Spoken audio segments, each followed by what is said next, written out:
Is Jurassic Green a meta option? Well, we had our first impressions the other day of it, and I gotta say, guys, it's been a minute since I played around with some rapid fires. But just to name a few that are at like the top of the list when you think of like meta rapid fire pulse rifles, you've got Darkest Before, you've got Time Worn Spire, Grid Skipper, and now we have Jurassic Green. Now, to just be frank with you guys, we did this side-by-side stat comparison the other day between all these pulse rifles, and it is apparent that Jurassic Green and its stats are not good, as it comes in 4th place here in just about every category compared to other weapons within its own archetype, which means a lot is really going to rely on subjective data. How does Jurassic Green feel? And the other thing it's going to be heavily dependent on is, of course, its trait pool. What perk combinations can we get here? First and foremost, let me just go over a few things here that are working well in Jurassic Green's favor. Number one, it's a clean weapon, as in the line of sight is clean. The overall scope of the weapon is super manageable because it's just not obtrusive. I'm a big fan of Grid Skipper, but that rectangle, that box scope really drives me crazy and tends to block my view at times. So that's one really good thing about Jurassic Green. The other good thing is that it is super easy to get. With the Halloween event, guys, with the way running these haunted lost sectors work, the accessibility here for Jurassic Green is so good, which is why even though on LightGG, its reviews are substantially worse than all the other pulse rifles, simultaneously it has way more reviews. And the weapon's only been out for a few days now. And that's simply because more people have access to Jurassic Green through our Halloween Festival of the Lost event, whereas things like Grid Skipper you had to farm for,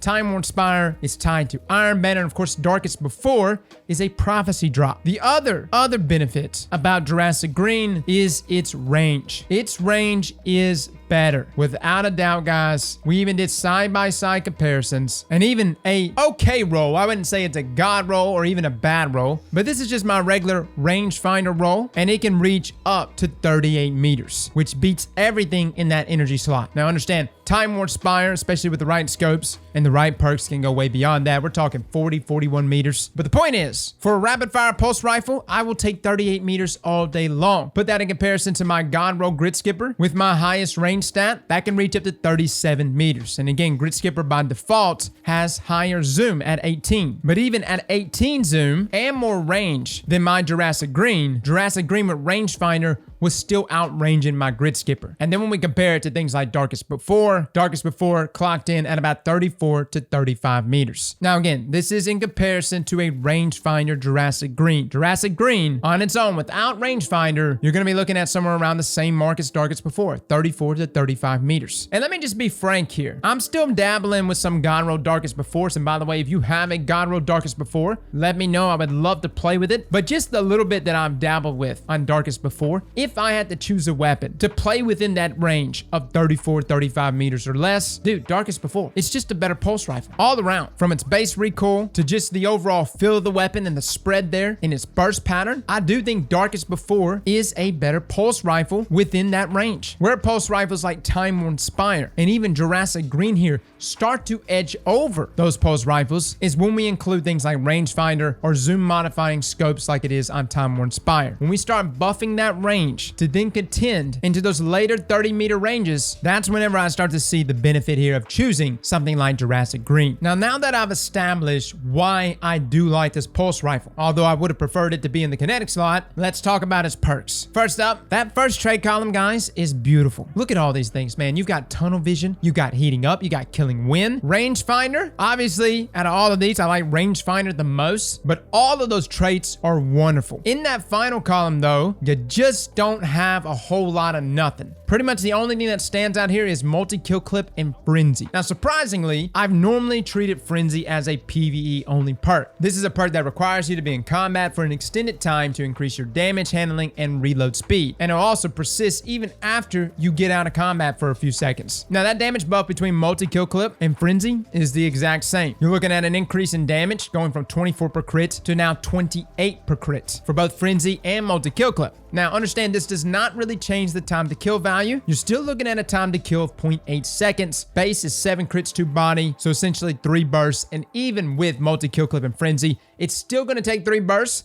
but obviously does tack on a lot more forgiveness, meaning you can land more body shots. The only other standout perk in that final column is Adrenaline Junkie, which normally we say is a terrible perk, where grenade final blows grant bonus damage and handling for a moderate duration. Now, I'm not gonna say it's terrible, it's just very specific. But hell guys, when you rock any grenade-based build, whether it's Ashen Wake or Top Tree Stormcaller with Arc Web or Hamkar Spine, all of these will be able to dip into Adrenaline Junkie. And confirmed by DMG, Adrenaline Junkie is getting a buff, which means for my grenade-based build junkies out there, Adrenaline Junkie is going to be a go-to trait for you. Now looking at the barrel perks, and I do want to talk about barrel perks because it's important. First up, recoil direction on this weapon is 50, which is the equivalent of piss poor. You do not want 50, guys. You want to put a counterbalance mod on. Now there are other ways you can influence this. You've got arrowhead break, extended barrel, which extended barrel is actually pretty nice because you get a bump there in range and recoil direction by +10. And you even got things like chamber compensator. But even with those things buffing that recoil direction, they're all still even numbers, meaning you're still going to be dealing with horizontal recoil. Fellas, you want that number to end with a 5, preferably, which means something like counterbalance, which tacks on +15, is perfect here combined with any one of those barrel perks. Magazine column, look, I'm just a huge fan of high caliber rounds on rapid fires. Maybe it just goes back to my roots inside of Destiny 1 with Clever Dragon. Y'all remember how nasty a Clever Dragon was with high caliber rounds? Same concept. It's good for dueling, man. It just applies flinch, it messes enemies up, and you're gonna need it. Even though this weapon does have a good time to kill value at 0.8 seconds, those high cal rounds will help you mid gunfight to throw your enemy off. Overall, guys, I really do think this is a good pulse rifle. I think for PvE, Subsistence and Frenzy is a great option. You can even go a Wellspring roll and of course Adrenaline Junkie as well. And you got Dragonfly on there. And for PvP, even though it does have worse reviews in comparison to its peers, I still think that Jurassic Green with the right perks, most notably Rangefinder, does have a place. It's got a clean field of view, it's got the range, and to me, I feel like overall, I think it's just a very nice, consistent pulse rifle. I'm also a little biased because Lincoln Green was one of my favorite weapons back in year 1. So yeah,